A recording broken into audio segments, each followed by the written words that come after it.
आज का वीडियो शुरू करते हैं एक छोटी सी कहानी से। कहानी इस तरह है, एक बच्चा बहुत उदास बैठा था एक बक्से के ऊपर और उसके पास महात्मा जी आए। पूछा, बेटा क्या बात है, क्यों उदास बैठा है? कहता है, मेरा कोई नहीं है, मेरे माँ बाप है नहीं और मेरे पास बस ये बक्सा ही है, ये मुझे ये दे के गए हैं बक्सा। तो बेटा तूने ये बक्सा खोल के देखा है? तो बक्सा खोल के तो नहीं देखा। कहता है, एक बार ये बक्सा खोल के तो देख। सो उस बच्चे ने वो बक्सा खोला तो वो बक्सा सोने से भरा हुआ था। आज यही कंडीशन हमारी है। सो आज का वीडियो इसी कहानी को लेके आगे चलता है।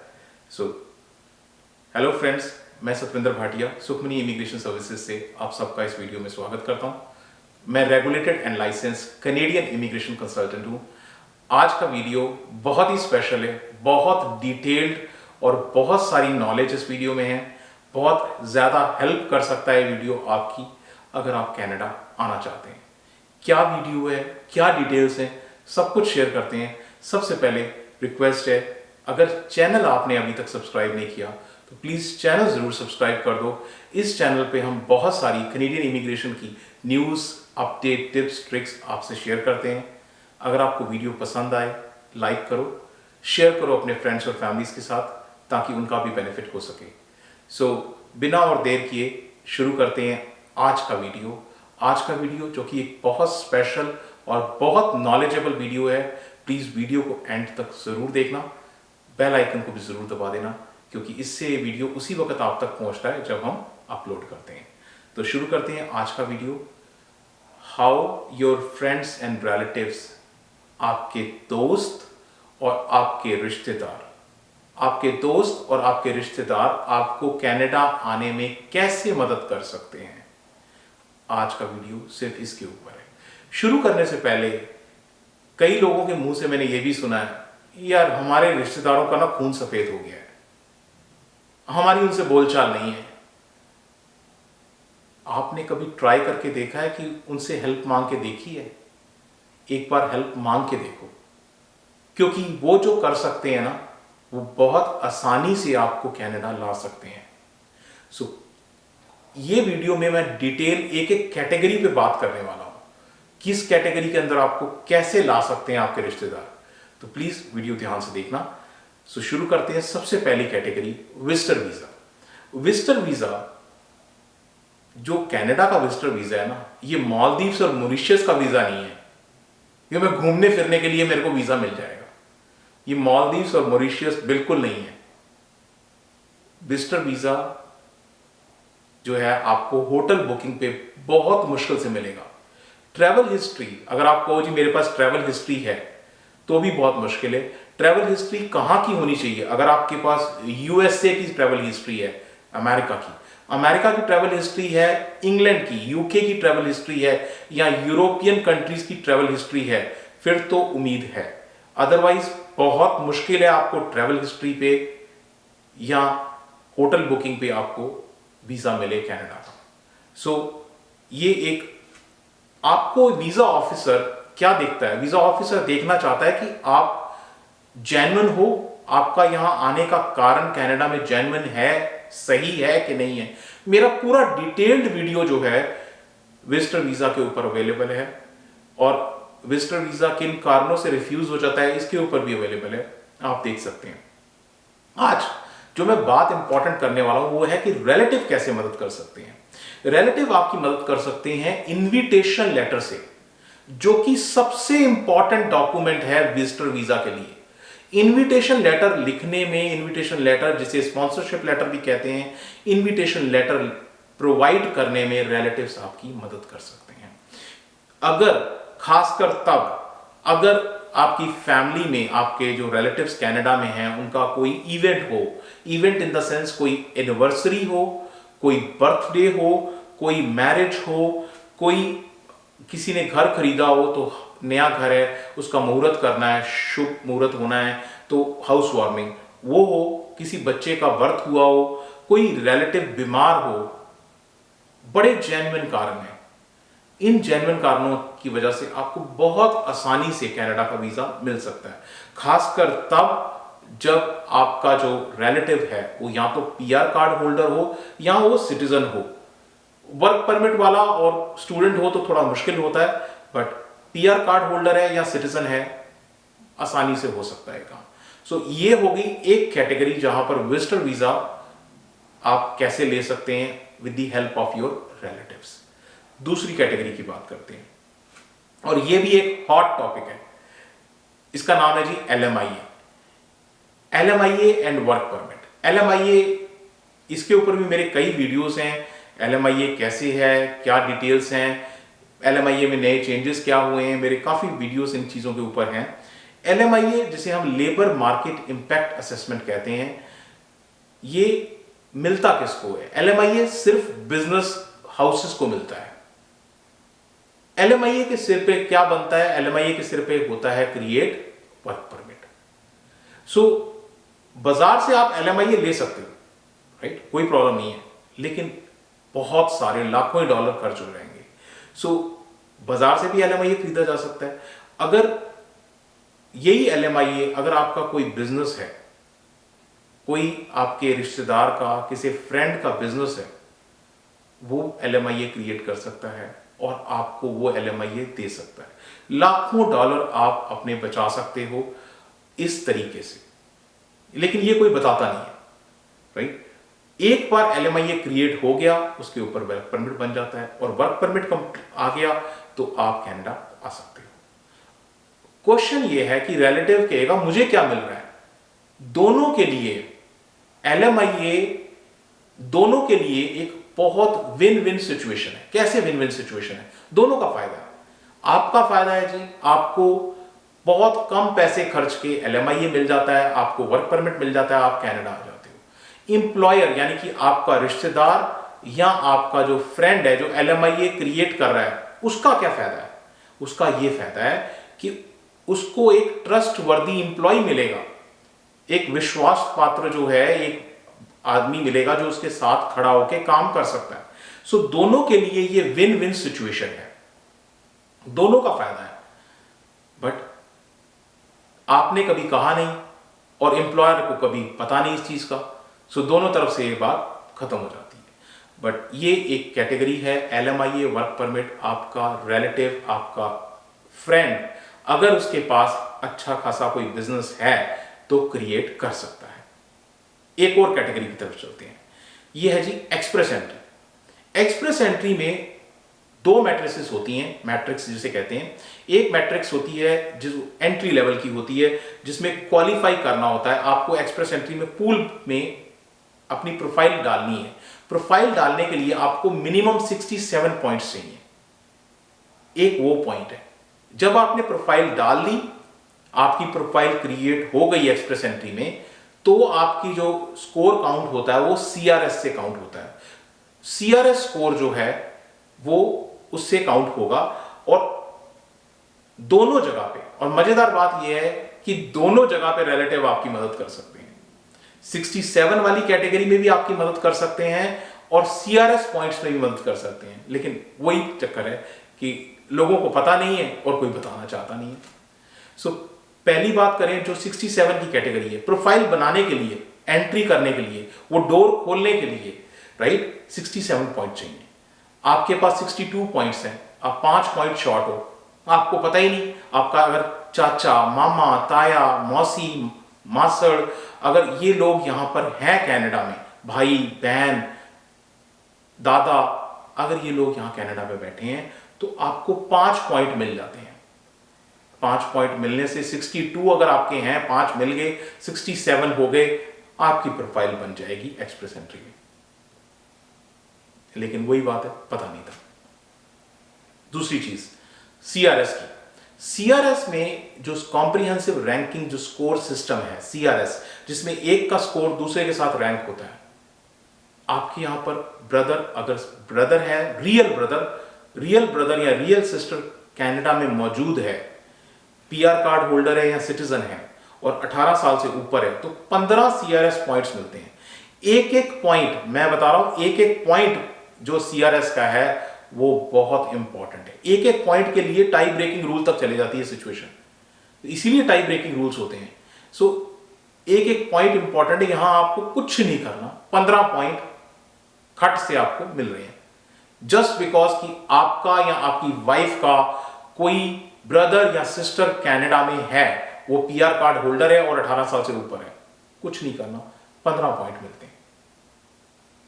प्रॉब्लम वही है, किसी ने बताया नहीं, हमें पता लगा नहीं। सो ये हो गई एक्सप्रेस एंट्री की बात। अगली बात करते हैं स्टूडेंट वीजा। आपको हो गया स्टूडेंट वीजा में क्या मदद हो सकती है। स्टूडेंट वीजा में भी बहुत मदद होती है। स्टूडेंट वीजा में सबसे पहली बात है, जो कनाडा में बैठा है उसको कुछ तो आइडिया होगा कि ये कॉलेज कैसा है, यहाँ पर कोर्स कैसा है, कौन सा कोर्स करने से कैसी जॉब मिल सकती है, वो आपको गाइड कर सकता है, बता सकता है। आपका लोकल गार्डियन, ऐसा लोकल गार्डियन आपके लिए फंक्शन कर सकता है। आपको इनिशियल जब आप आते हो कनाडा में, आपके लिए शेल्टर, रहने की जगह, खाने की जगह इंतजाम कर सकता है, राइट। कॉलेज की अगर कहीं पर फीस शॉर्ट पड़ गई है, और मैंने बहुत बार देखा है, हम इतने स्टूडेंट्स के लिए काम करते हैं, कई बार फीस शॉर्ट पड़ गई, कहते हैं मेरे अंकल से ले लो जी वहां से, ये मेरा चाचा दे देगा, मेरे मासी दे देगी वहां से, और वो पेमेंट कर, और कॉलेज एक्सेप्ट करता है। सबसे बड़ी बात है कॉलेज एक्सेप्ट करता है, कोई प्रॉब्लम नहीं है। कॉलेज कहता है कोई बात नहीं, उन्हें फीस से मतलब है, अगर उनका कोई रिलेटिव दे रहा है दे एक्सेप्ट इट।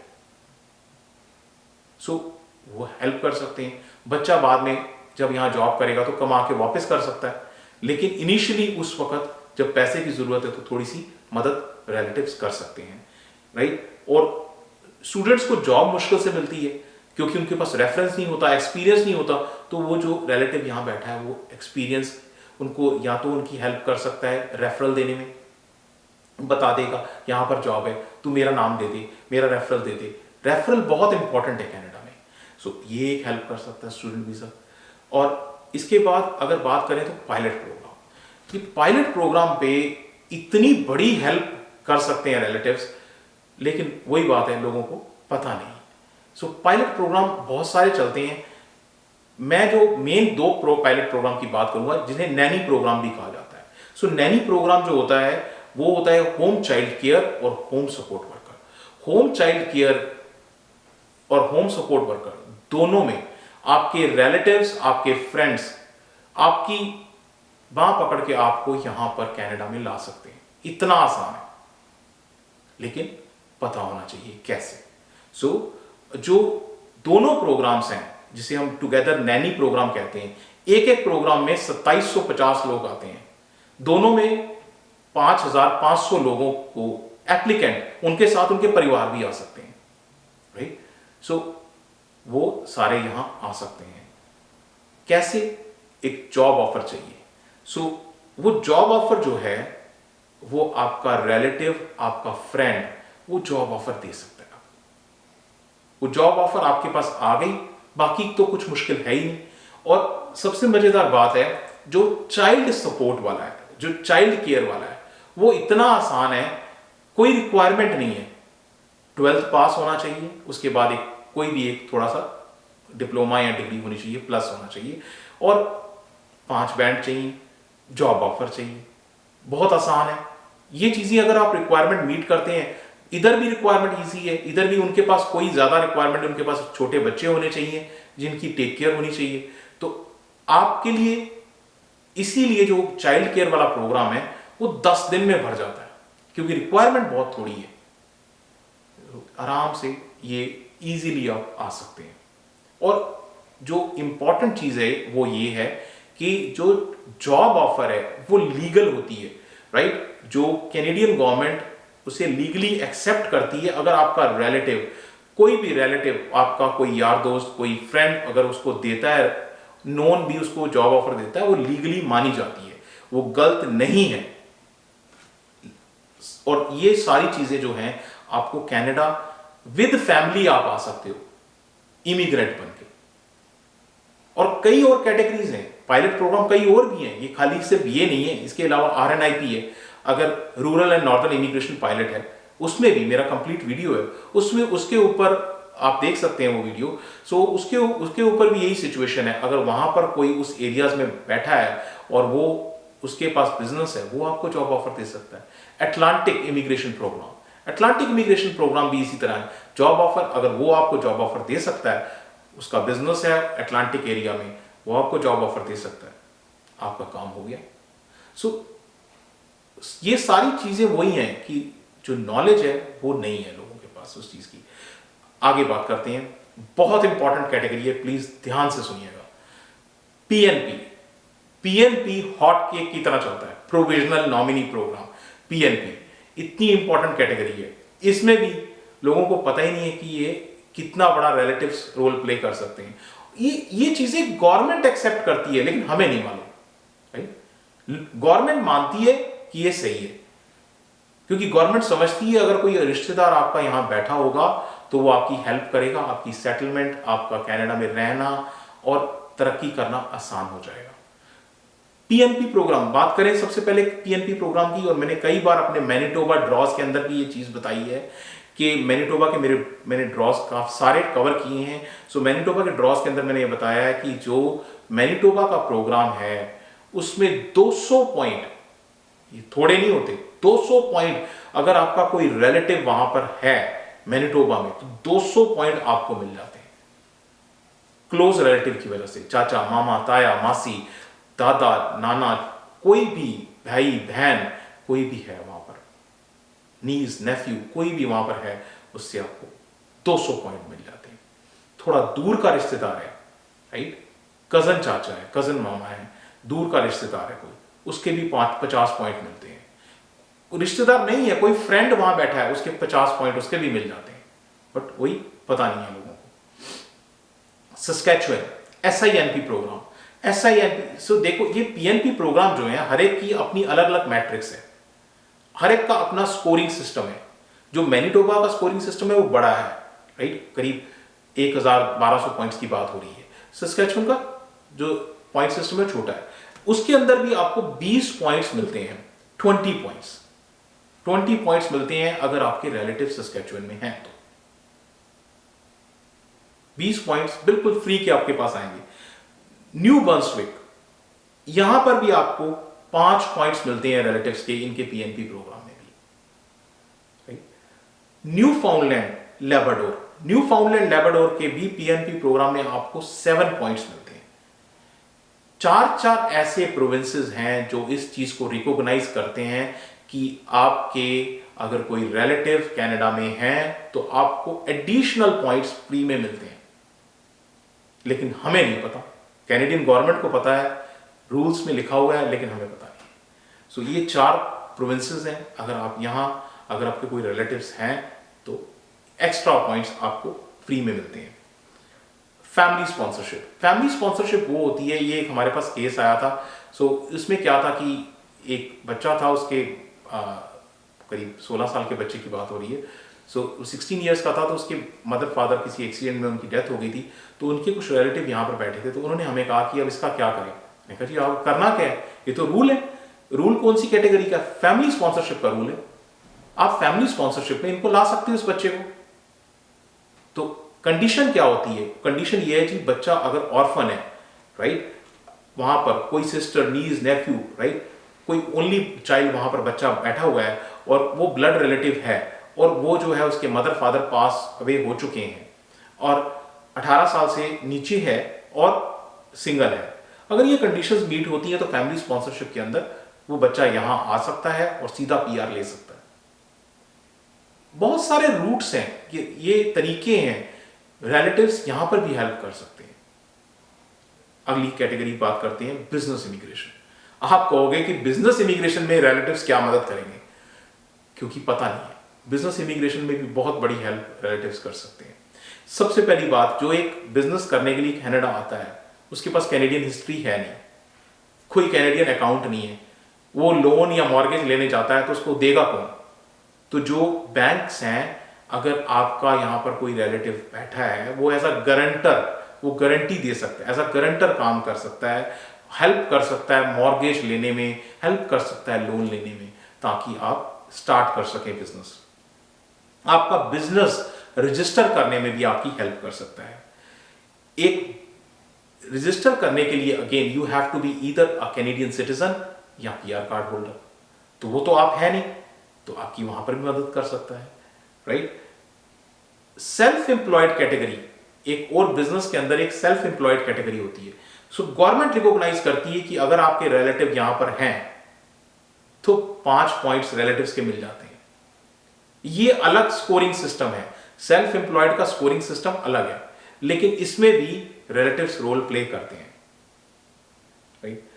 एक और कैटेगरी है, उसे कहते हैं ICT, intra company transfer. ICT category में क्या होता है, मैं कंप्लीट डिटेल वीडियो शेयर करूंगा इसके ऊपर, लेकिन फॉर नाउ मैं क्विकली ये बताना चाहता हूं। आईसीटी में इंट्रा कंपनी यानी कि एक कंपनी है, आप एक कंपनी से इस कंपनी से ट्रांसफर होके, इंडिया में भी वो कंपनी है या पाकिस्तान में भी वो कंपनी है, और आप इंडिया या पाकिस्तान या जो भी होम कंट्री है वहां से आप कनाडा आ रहे हो, कनाडा में भी वही कंपनी है, तो वो same intra company, with in उस कंपनी के अंदर अंदर आप ट्रांसफर हो रहे हो, तो आप यहां आ जाते हो। लेकिन यहां प्रॉब्लम यह है कि कंपनी खोलेंगे कैसे? कंपनी खोलने के लिए भी, राइट, आपको कोई ऐसा चाहिए जिसके जो कैनेडियन सिटीजन हो या पीआर कार्ड होल्डर हो। आपका रिलेटिव अगर होता है तो वो पार्टनर बन के उसमें काम कर सकता है, वो उसको आपको कंपनी रजिस्ट्रेशन में मदद कर सकता है, राइट। सो यहां पर भी हेल्प हो जाती है, एज अ बिजनेस पार्टनर वो फंक्शन कर सकता है, आपकी हेल्प कर सकता है। सो ये हो गई बिजनेस इमिग्रेशन। एक और कैटेगरी है, उसे इमिग्रेशन तो हो गई, चलो अब एक सेटलमेंट।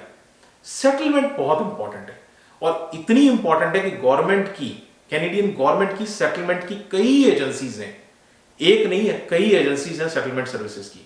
सो रिलेटिव्स जो हैं आपकी सेटलमेंट में भी, तो आप गए कनाडा, तो आप पहुंच गए, यहाँ रहना है, यहाँ तरक्की करनी है, ये सब करने के लिए आपकी सेटलमेंट किस तरह अच्छी हो, इस सेटलमेंट करने के लिए आपके रिलेटिव्स बहुत बड़ी मदद कर सकते हैं। Relatives starting from the pickup, airport से पिकअप करके, राइट, आपको इनिशियल रहने की जगह, खाने की जगह, और आपके लिए रेंटल एकोमोडेशन का बंदोबस्त करना, आपके लिए ड्राइविंग लाइसेंस हेल्प करना कि कहाँ से जाकर ड्राइविंग लाइसेंस लेना है, कहाँ ट्रेनिंग लेनी है ड्राइविंग लाइसेंस की, ये सारी चीज़ों में आपकी मदद कर सकते हैं। सिम कार्ड, सोशल इंश्योरेंस जो नंबर है, सिम कार्ड में आपकी मदद कर सकते हैं, कहाँ से लेना है, कैसे लेना है, कितने बजे पहुँचना है, राइट, सब चीज़ों में, बैंक अकाउंट खुलवाने में, क्रेडिट कार्ड लेने में, हेल्थ कार्ड लेने में, हेल्थ कार्ड बहुत इंपॉर्टेंट है, राइट, सेल फोन लेने में, यहाँ पर सेल फोन कहाँ से लेना है, कौन सा प्रोवाइडर अच्छा है, जॉब रेफरेंस में, क्योंकि यहाँ जॉब बहुत सारी, रेफरेंस बहुत इंपॉर्टेंट है, उसके लिए भी हेल्प कर सकते हैं। सेटलमेंट के साथ साथ एक और कैटेगरी है जहां आपकी बहुत हेल्प हो सकती है रिलेटिव्स की, वो है moral support and guidance and knowledge.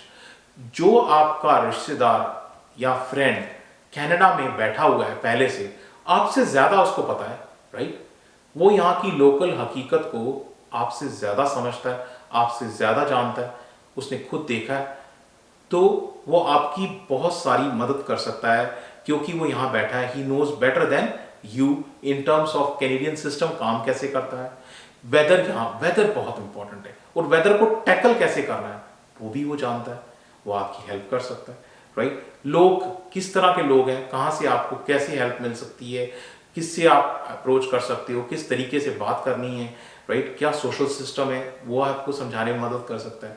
Jobs कैसे लेनी है उसमें मदद कर सकता है। कौन सी सर्विसेज, कौन से प्रोडक्ट खरीदने हैं, कहाँ से खरीदने हैं, इसमें आपको हेल्प कर सकता है। पॉलिसीज, प्रोसीजर्स क्या हैं, तौर तरीके, राइट, रूल्स क्या हैं, उसमें मदद कर सकता है। मैं हमेशा ये कहता हूँ, why to reinvent the wheel. वो चीज़ें जो एक ने मुश्किल से सीखी हैं, आप आसानी से सीख सकते हो अपने रिलेटिव से, राइट।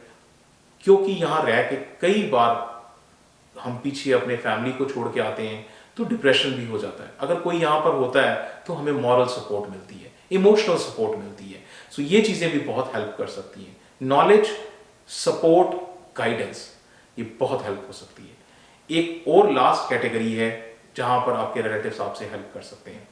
वो कैटेगरी है क्या? वो कैटेगरी है जी, क्योंकि हमारा ऑफिस यहाँ कनाडा में है, तो अगर हमसे मिलना है तो यहाँ आपका रिलेटिव हमसे आके मिल सकता है, वो आपकी केस को डिस्कस कर सकता है हमारे साथ, वो डिटेल्स प्रोवाइड कर सकता है। फोन पे सब चीज़ें कई बार नहीं हो पाती, राइट, उसको भी मिल के ऑफिस में मिल के कॉन्फिडेंस लगता है, और कोई डॉक्यूमेंट प्रोवाइड करने हैं वो प्रोवाइड कर सकता है। सो ये सारी चीज़ें पॉसिबल हैं आपके रिलेटिव से, आपके फ्रेंड से, प्रोवाइडेड आपने कभी वो हेल्प मांगी हो तो।